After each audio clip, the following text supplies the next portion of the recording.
Buenos días, mi nombre es Ana Solazo, soy la coordinadora de la Unidad Docente de Administración de Servicios de Salud del Departamento de Medicina Preventiva y Social.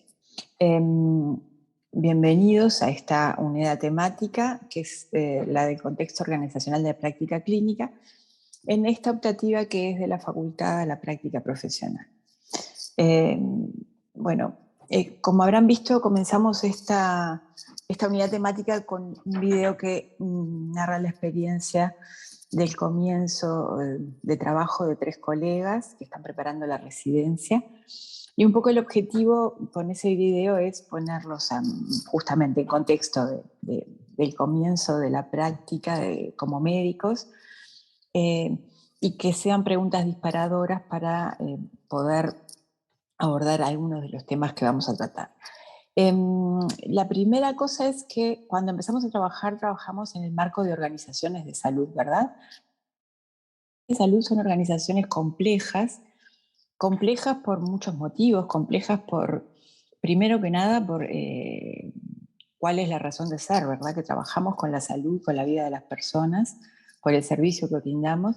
Y por otro lado también complejas porque se requiere de una cantidad muy, muy elevada de recursos humanos, muy calificados y muy especializados, trabajando justamente también con recursos materiales muy complejos para brindar ese servicio. Entonces la complejidad de las organizaciones sanitarias un poco está condicionando esa práctica clínica que comenzamos a hacer el día que vamos a trabajar en el contexto de esas organizaciones. Retomando la última parte de la unidad temática anterior, a nivel de los sistemas de salud,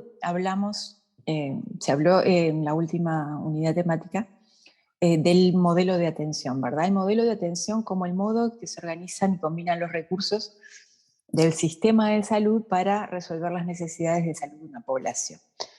Se planteó este modelo como una dimensión técnica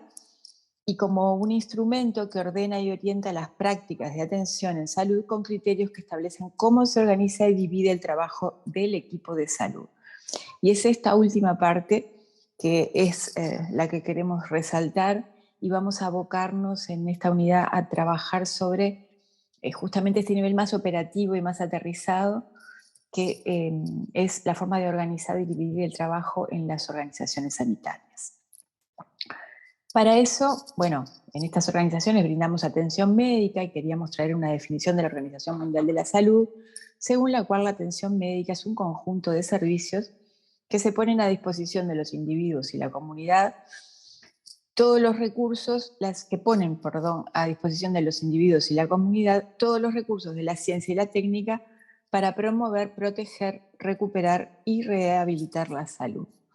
La atención médica es brindada a través de equipos multidisciplinarios, donde los médicos nos integramos junto con una cantidad de profesionales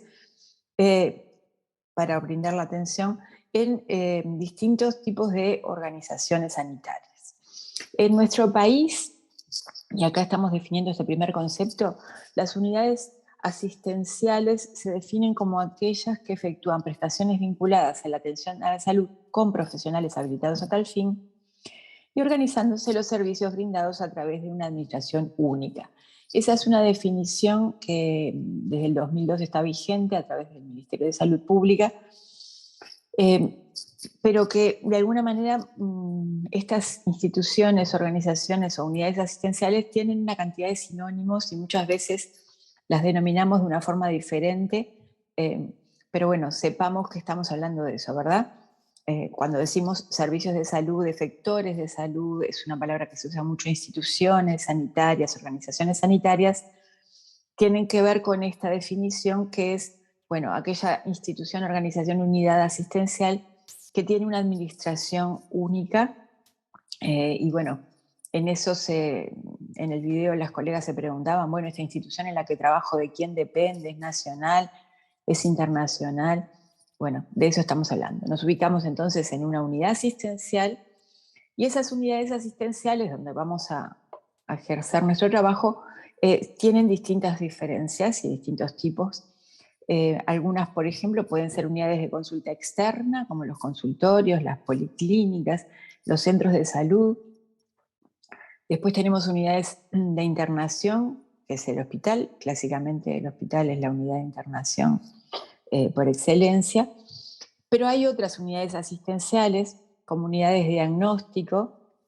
por ejemplo, de diagnóstico por imagen, unidades de tratamiento, como pueden ser los centros de diálisis, etc. Y también los que todos conocemos como las emergencias móviles, que de alguna manera cumplen este requisito de ser unidades asistenciales. Y como decíamos, se usan como sinónimos todos estos términos. También en la presentación de las colegas se abrió un espectro interesante porque cada una de ellas narró su experiencia trabajando en distintos tipos de unidades asistenciales, ¿verdad? A nivel de la sala, en un hospital monográfico, a nivel de una puerta de emergencia, pero dentro de un centro de salud, y también a nivel de una emergencia médica móvil. O sea que todos estos contextos de trabajo van a ser posibles en su experiencia laboral. Habitualmente dentro del sistema, como también ya han visto en otras unidades, la organización tradicional de la atención médica se define como una organización médica a través de niveles de atención, ¿verdad? Y entendemos los niveles de atención como una forma ordenada y estratificada de organizar los recursos para dar respuesta a las necesidades de salud de la población. Y habitualmente estos niveles de atención que están aquí en este diagrama presentados tienen que ver con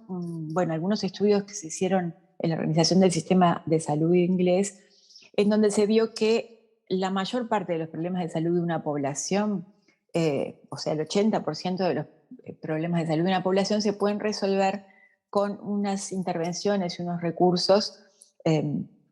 sencillos, mientras que el 15% restante de los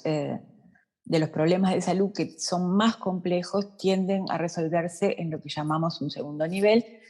y el 5% de los problemas de salud de una población es la que requiere realmente de los recursos más especializados. Estamos ahí definiendo entonces el tercer nivel de atención. El tránsito de los usuarios, ¿verdad?, de los pacientes por estos niveles de atención, en general se describe a través de un sistema, a nivel del sistema de salud, de referencia y contrarreferencia, ¿verdad? Esto que implica la referencia y la contrarreferencia, podemos definirla como un conjunto de actividades administrativas, pero también asistenciales, que definen la referencia del usuario desde un establecimiento o unidad asistencial de salud de menor complejidad a otro de mayor complejidad o capacidad resolutiva, y la contrarreferencia luego de que el proceso de atención allí ocurrió a su establecimiento de origen, con el objetivo de asegurar la continuidad de la atención. Entonces, la referencia es el sinónimo de derivación de los pacientes y la contrarreferencia como respuesta del especialista de ese nivel de mayor complejidad dirigida al profesional del establecimiento que solicitó la interconsulta. Esto tiene que ver con un tema que es la continuidad de la atención y que luego vamos a abordar en la siguiente parte de esta unidad temática, que es el tema de la continuidad de la atención y la coordinación, ¿verdad? La referencia y la contrarreferencia de pacientes le permite a los profesionales tener la información para poder tomar sus decisiones clínicas conociendo todo lo que fue el proceso asistencial de un individuo. Entonces, tradicionalmente la oferta y la organización de los servicios es esta que mencionábamos, por niveles de atención, con un sistema de referencia y contrarreferencia que permita a los clínicos poder tomar sus decisiones con toda la información que se requiere. Vamos a ver que hay muchos problemas siempre en estos sistemas de referencia y contrarreferencia y que la realidad siempre es compleja, ¿verdad? Por último, en esta idea de definir conceptualmente estos ámbitos de abordaje del trabajo clínico, se habla también de niveles de complejidad, pero los niveles de complejidad son de las instituciones o de los efectores de salud, de las unidades asistenciales.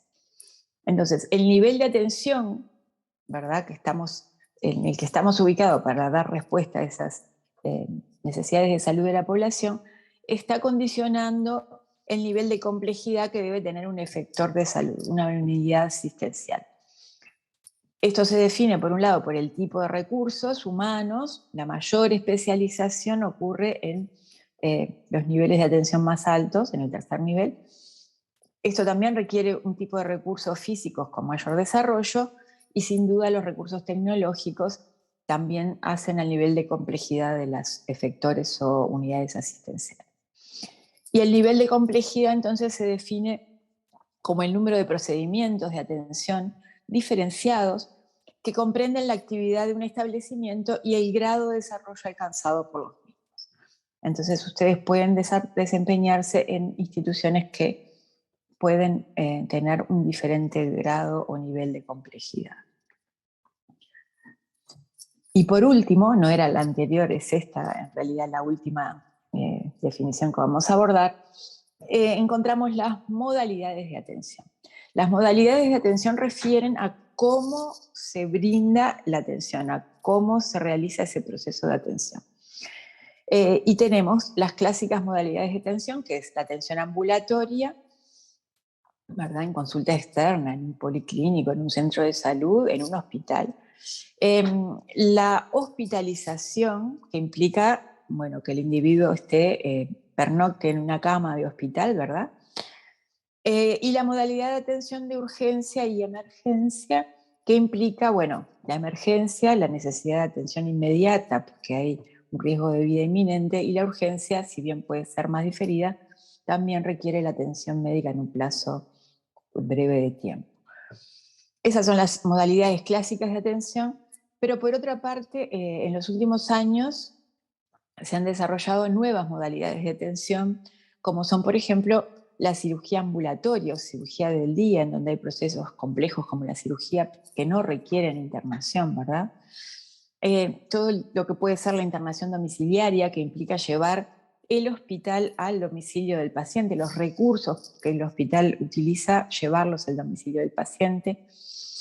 La atención domiciliaria, que toma características especiales, como puede ser la atención de los pacientes que entran en un programa de cuidados paliativos, todo lo que tiene también que ver con el hospital de día, con la realización de tratamientos oncológicos, por ejemplo, en el hospital, pero sin pernoctar. Lo importante en este caso es que todas las modalidades de atención pueden desarrollarse en todos los niveles de atención, ¿verdad? Las modalidades de atención cruzan todos los niveles de atención, y el ejemplo más clásico que podemos tener es que la urgencia y la emergencia pueden ser atendidas en un primer nivel de atención con determinadas características, tanto en un segundo nivel de atención como en un tercer nivel de atención. Y tienen, si les interesa, porque recuerden que las colegas que presentaron su experiencia en el primer video, por ejemplo, decían, bueno, no sabemos cuál es la clasificación de los llamados, si tenemos que ir, si estamos capacitados para atender distintas claves. Bueno, la clasificación de las emergencias puede ser diferente según la organización en la que estamos, si bien el contenido es el mismo, se denomina de forma diferente, y está establecido, y tienen en la bibliografía ampliatoria la normativa para la habilitación de los servicios de salud, cuáles son las características que tiene que tener la prestación del servicio de urgencia o de emergencia en un primer nivel de atención, y cuáles son las características y los requisitos humanos, materiales que pueden tener los servicios de urgencia o de emergencia en un tercer nivel de atención, por ejemplo. Entonces, como decíamos, las modalidades de atención cruzan todos los niveles de atención. Y bueno, en Uruguay las instituciones prestadoras, como vimos en el módulo anterior, también pueden ser prestadoras integrales o prestadoras parciales. Bueno, en este esquema encontramos, donde dice PI en el recuadrito verde, tenemos las instituciones prestadoras integrales, y las que no lo tienen serían prestadores parciales, y una primera gran subdivisión en prestadores que son del ámbito público y prestadores que son del ámbito privado, a nuestra derecha de la pantalla. Estas instituciones pueden ser públicas como, por ejemplo, la Administración de los Servicios de Salud del Estado, que es ACE, que es un prestador integral que tiene una cobertura de nivel nacional, o también pueden ser prestadores como lo que tiene que ver con sanidad militar y policial, que son prestadores integrales porque hacen arreglos con ACE, por ejemplo, o con instituciones privadas en el interior para dar esa prestación integral. Y por otro lado, hay prestadores públicos parciales, como pueden ser el Banco de Seguros del Estado, el Banco de Previsión Social, las intendencias municipales, no solo la de Montevideo, ahí dice Montevideo, las intendencias municipales en todo el país que tienen servicios propios, pero son servicios de prestaciones parciales, los institutos de medicina altamente especializados, el Fondo Nacional de Recursos, que también de alguna forma financia algunas prestaciones, y otras empresas públicas que tienen prestaciones parciales. Y también el Hospital de Clínicas es el hospital universitario que depende de la UDELAR, que es un prestador parcial dentro del ámbito público. Por otro lado, los prestadores privados, tenemos las instituciones de asistencia médica colectiva, o IAM, que son prestadores integrales, así como otro tipo de prestadores privados que son las instituciones de asistencia médica particular privada, como son los seguros de cobertura total, cobertura médica o quirúrgica, pero que ofrecen, ¿verdad? Se ofrecen a los usuarios como un prestador integral. Mientras que hay otras instituciones de asistencia médica particular privada que son seguros, pero que no son prestadores integrales, que son seguros parciales, de cobertura parcial, a veces asegurando solo la cobertura médica o quirúrgica, o también, como veíamos, seguros de diagnóstico y tratamiento, o también las emergencias móviles que ofrecen sus seguros, sus servicios asistenciales como unos prestadores no integrales. Bueno, y a la hora de desempeñarse, entonces pueden llegar a trabajar en todo este espectro de organizaciones que, si bien tienen conjuntos de características que son similares, también cada una tiene sus particularidades y a la hora de empezar a desempeñarse las tenemos que conocer. Para eso vamos a tomar como ejemplo la organización hospitalaria, porque es clásica y bueno, es un lugar donde todos hemos pasado a lo largo de la carrera y donde todos nos formamos. Los hospitales pueden definirse como los establecimientos de salud que poseen camas, ¿verdad? Y que están compuestos por departamentos médicos, quirúrgicos, de especialidades, y que cuentan con servicio de urgencia, consultas externas de especialidades y también servicios de internación. Lo distintivo del hospital es la idea del recurso cama. Pero los hospitales en realidad han hecho una evolución bastante importante en los últimos siglos, dado que por el siglo XVII el hospital no se concebía como se concibe en la actualidad, sino que estaba concebido bajo la idea de hospital de caridad, ¿verdad? La atención de las personas que tenían recursos para poder solventar su atención médica ocurría habitualmente en el domicilio, y los hospitales surgieron como un medio para dar atención a las personas carentes de recursos, con la concepción de beneficencia o de ayuda a los carentes de recursos. Y bueno, ahí las personas recibían la atención médica que ofrecían esos hospitales con ese enfoque. Bueno, hay una larga evolución, pero en el otro extremo tenemos los hospitales con la concepción que tenemos al día de hoy dentro del sistema de salud, que es los hospitales como centros de alta especialización que ofrecen servicios para la población en su conjunto, y esa población entiende la salud como un derecho, ¿verdad? Desde el punto de vista doctrinario, y por lo tanto el hospital ya no tiene ese carácter de hospital de caridad o beneficencia. En nuestro país el primer hospital que se fundó como hospital de caridad fue el Hospital Maciel dentro del ámbito público. Y los hospitales tienen una organización, primero tenemos la clasificación de los hospitales según algunas variables que podemos definir, los hospitales donde pueden desempeñarse tienen algunas características como el tamaño, que está dado por el número de camas. Pueden ser pequeños, hasta 50 camas, medianos, 150 camas, grandes, más de 150 camas. Se pueden clasificar a sí mismo por el tiempo de estadía, de permanencia de los pacientes internados, por el tipo de patología. Ahí es que hablamos de hospitales de corta estadía, en donde los pacientes permanecen menos de 30 días, o de larga estadía, en donde hay periodos mayores de internación, que antiguamente se denominaban como hospitales de agudos o hospitales de crónicos, porque se vinculaban más a la atención de episodios agudos de enfermedad o de lo que eran patologías crónicas. Como ya dijimos también, una clasificación de los hospitales o unidades asistenciales tiene que ver con la complejidad de los recursos que se ponen en juego para brindar atención médica, y los hospitales pueden ser de mediana o de alta complejidad. También se clasifican según el tipo de pacientes al que prestan sus servicios, diferenciando fundamentalmente lo que son los hospitales generales, que dan atención a toda la gama de pacientes, o lo que llamamos hospitales monográficos, en donde reciben la atención algunos pacientes que tienen determinadas características por edad, por ejemplo, hospitales pediátricos, hospitales ginecobstétricos, hospitales que son solo de adultos, hospitales que se atienden problemas, por ejemplo, de salud mental exclusivamente. Y por último, tenemos también lo que pueden ser la clasificación de pacientes según el área de referencia a la que dan cobertura, ¿verdad? Y ahí podemos definir que hay hospitales que tienen una cobertura local, otros que pueden tener una cobertura regional y otros que pueden tener o ser de referencia nacional, como por ejemplo en el sector público, el Centro Hospitalario Pereira Rosell, que es un hospital materno-infantil de referencia nacional.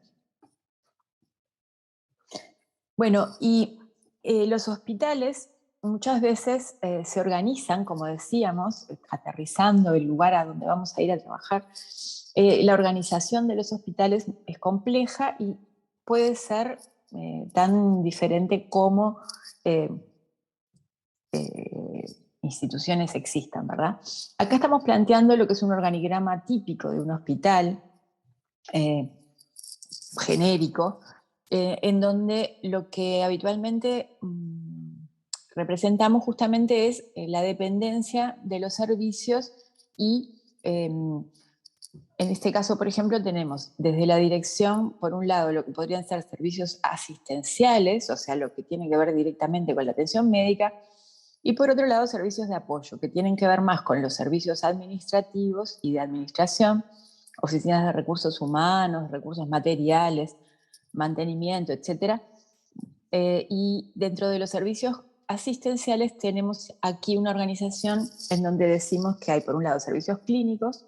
como la medicina, cirugía, especialidades médicas, servicios de diagnóstico y tratamiento, imagenología, laboratorio, anatomía patológica, y servicios que acá se agruparon como servicios paraclínicos, como la farmacia, los registros médicos, la nutrición. El organigrama indica cómo se relacionan con una relación de autoridad, ¿verdad? Hay un jefe de los servicios asistenciales, un jefe de los servicios clínicos, un jefe del departamento de medicina, de cirugía, y cómo se interrelacionan estos departamentos. Nos da la idea de lo que es la línea de mando, ¿sí? Y cuando decían justamente las colegas en los videos iniciales, bueno, ¿de quién dependo? ¿Quién es mi jefe? Bueno, cuando comenzamos es interesante poder saber cuál es la organización y el organigrama del centro en el que estamos trabajando para saber en cuál de esos departamentos nos ubicamos y quiénes tenemos como referencia a nivel de jefaturas. Este es un organigrama clásico que lo que representa es una estructura jerárquica tradicional, ¿verdad? La estructura jerárquica tradicional implica eso, la dependencia, quién es nuestro jefe, y de alguna forma el jefe es quien puede dar indicaciones, dar órdenes, supervisar el trabajo que hacemos. Esta estructura jerárquica, bueno, que pueden ver acá en este diagrama, que trata de ponerle un poco de humor, es muy frecuente en el conjunto de organizaciones, pero en las organizaciones sanitarias los autores describen que no necesariamente es la forma, si bien existe esta estructura, no es necesariamente muchas veces la autoridad a través de esa línea de mando, la autoridad que predomina dentro de las organizaciones sanitarias. Muchas veces las organizaciones sanitarias están descritas como lo que llamamos burocracias profesionales, y esto lo que implica es que en la base, ¿verdad?, de esa pirámide que vimos, los que se desempeñan son profesionales, y los profesionales médicos en particular tienen una gran autonomía de trabajo. Por eso muchas veces se dice que la forma de los hospitales son como una pirámide invertida, porque si bien tenemos una línea de mando y tenemos un jefe, también tenemos toda la capacidad para desempeñarnos de manera autónoma, cosa que es un beneficio muy grande, pero a veces también implica un desafío importante, ¿verdad? Entonces, los servicios, las organizaciones sanitarias tienen esta estructura, pero también en ellos coexiste esta gran autonomía profesional para el trabajo clínico. Y por eso también, como decíamos al principio de la presentación, son organizaciones muy complejas que requieren la interacción de muchas personas, muchos especialistas, muchos recursos tecnológicos para brindar el servicio, y a veces se describen las organizaciones de salud de los hospitales o los sanatorios como organizaciones matriciales. Para decirlo de manera sencilla, vimos que hay departamentos clínicos, el departamento de enfermería, imagenología, farmacia, departamentos que se organizan, el trabajo se divide por funciones, pero a la hora de brindar la atención médica, y esto es lo que está en lo horizontal, cada uno de los recursos de los departamentos, los cirujanos, los médicos, las enfermeras, brindan atención en las modalidades de atención que hablábamos, ¿verdad? En policlínica, atención ambulatoria, en emergencia, en el departamento de emergencia, en la parte de hospitalización. Entonces,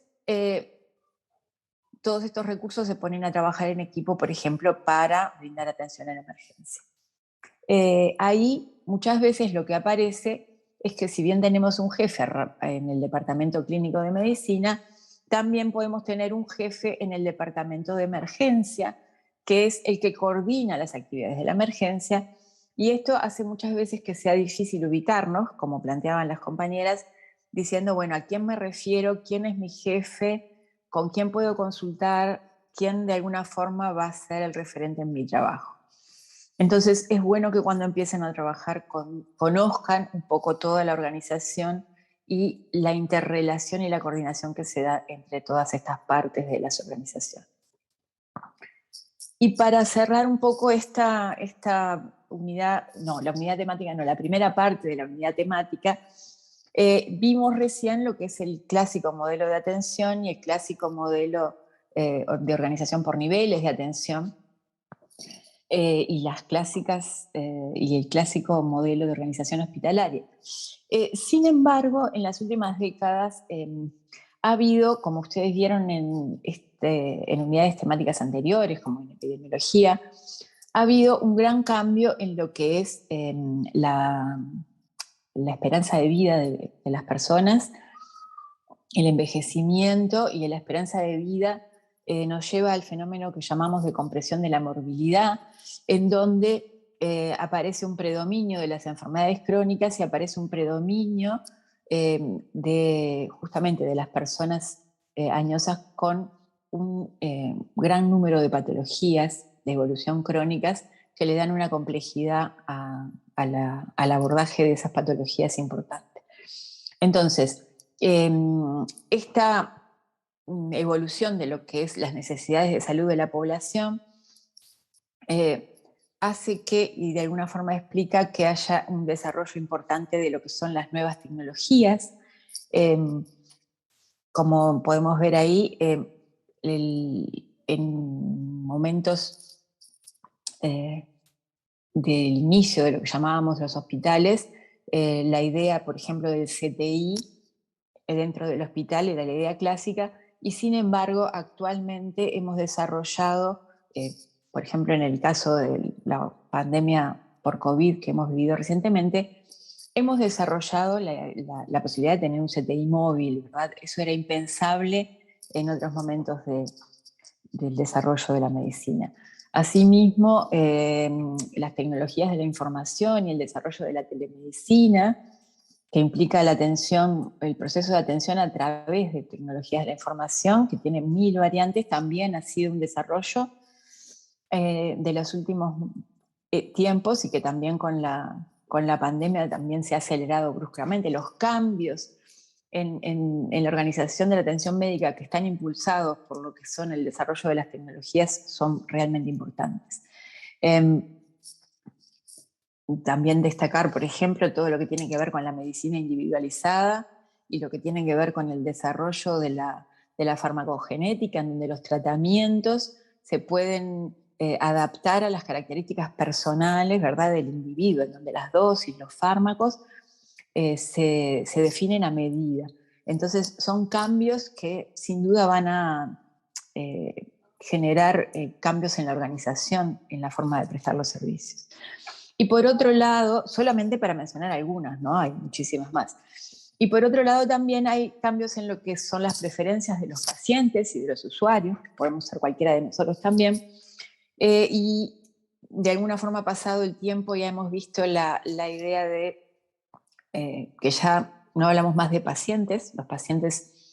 como concepto empezaron se empezó a usar en la época del hospital de caridad, ¿verdad? El paciente es aquel que va al hospital a esperar pacientemente el desenlace de su enfermedad.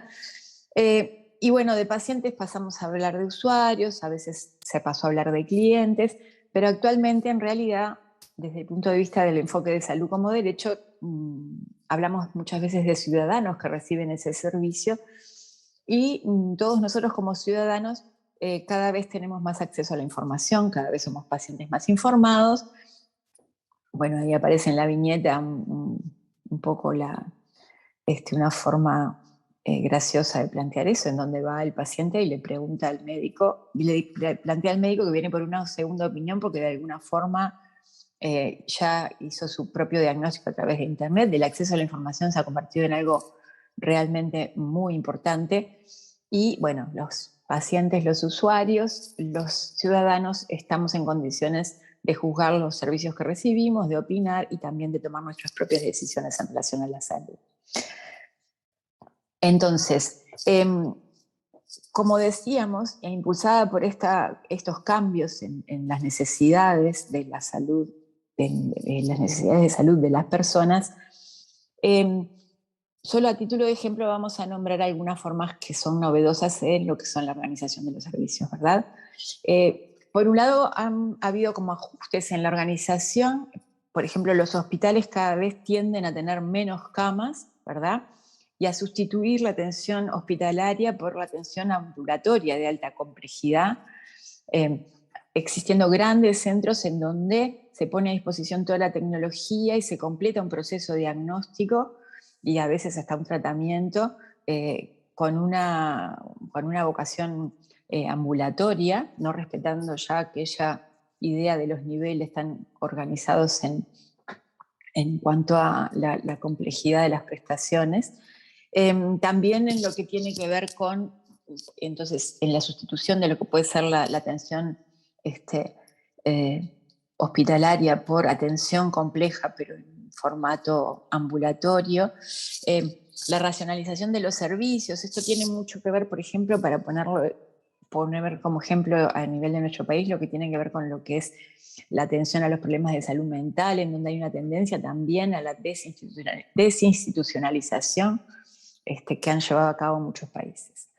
Y por otro lado también, en la medida en que se generan de alguna forma la necesidad de atender situaciones complejas, la superespecialización, ¿verdad?, para ser más eficientes y además para lograr mejores resultados en términos de de resultados clínicos. Muchas veces, y uno de los ejemplos que tenemos, que en nuestro país, que se desarrolla en muchos países y en nuestro país también se aplicó, es, por ejemplo, la superespecialización de los recursos, como puede ser la cirugía de cataratas, en donde todos los recursos se especializan y se transforma como en una cadena de producción, en donde los pacientes son operados y todo el equipo se dedica específicamente a ese tipo de cirugía. Y por estos otros cambios en la organización de los servicios también tiene que ver con esto que decíamos de los cambios en la morbilidad, con la rearticulación de lo que son las prestaciones, ¿verdad? Las enfermedades crónicas no transmisibles han impuesto la necesidad de una atención que ya no es episódica, no es que, bueno, tengo una enfermedad, contacto con los sistemas de salud y me vuelvo para mi casa, sino que requieren un seguimiento a lo largo del tiempo para mantener a la persona de alguna forma compensada y que no haya estos episodios agudos. Y esto ha dado lugar a lo que se llaman programas de gestión de enfermedades o disease management, que tienen que ver con el seguimiento de los pacientes crónicos a lo largo del tiempo y bueno, generando, yo qué sé, enfermeras que hacen seguimientos de casos, rearticulando los servicios de otra manera para dar lugar y respuesta a las necesidades. Y sin duda, la continuidad de la atención tiene un punto fuerte en lo que es la atención primaria de salud, de la cual también han hablado. Entonces se habla de dar el mando a la atención primaria en el seguimiento de los usuarios, así como dejar participar más y decidir al paciente, pues, también por lo que hablamos, en los procesos asistenciales. Bueno, vamos a dejar por acá. Muchas gracias por la atención y vamos a retomar algunos de estos conceptos en la segunda parte de esta unidad.